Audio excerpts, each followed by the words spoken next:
Welcome back to World Sports Talk. I'm Chris, your favorite stat reader, and we have the Cavs hosting the Heat, and the Cavs are 10.5-point home favorites. The over-under is at 226.5. The Heat are plus 380 on the money line, and the Cavs are minus 500. Now, these are the overnight odds. They're going to change the closer we get to tip-off tomorrow. They played twice this season. Both games were in Miami. The Heat won the first one, 122-113. The Cavs won the second one, 126-106. Both games went over. The Cavs covered the second one. They did not cover the first one. The Cavs are 28-4 at home this year. The Heat are 13-9 on the road. 13-19 on the road this year. They're better at home. They're 15-12.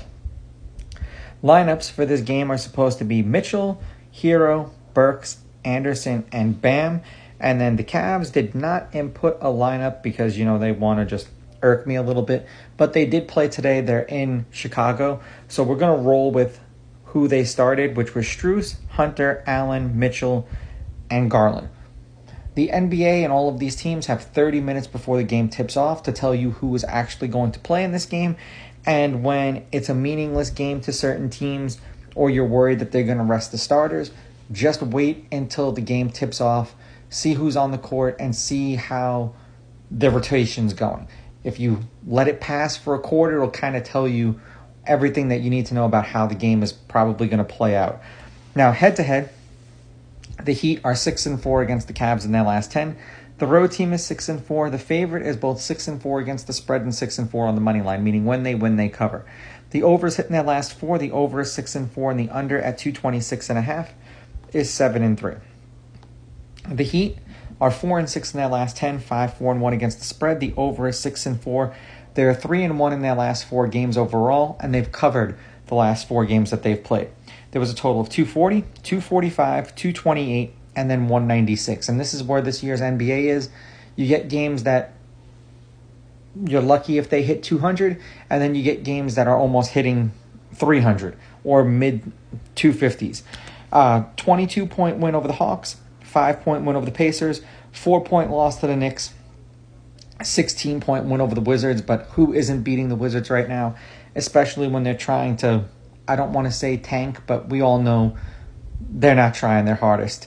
The Cavs, not including the game they are playing right now against the Bulls, are 10-0 in their last 10 games. They are 6-3-1 against the spread. The over is 7-3.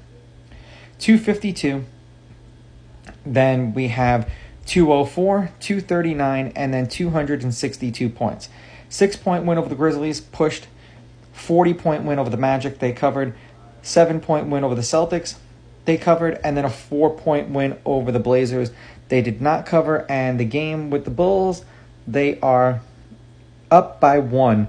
They're losing by 1, 79-78, with 5.5 minutes left in the third quarter. So still some time left for them to pull their heads out of their asses and go on a scoring streak. I will take the Cavs on the money line. I do think that they win this game, but they've been playing a lot of close games with the exception of the game that they played the Celtics. Not the Celtics, the Magic. I would take the Heat getting the points, and the over-under is where I'm concerned because the Cavs are playing tonight. I would think that this might be a lower scoring game, so I'm going to lean under, and this would be another one of those games I'd try to get the Heat getting something close to 20. Being that they're already double digits, it probably wouldn't be that ridiculous of a price. These are just my picks. If you disagree, please go with your gut, and please bet responsibly.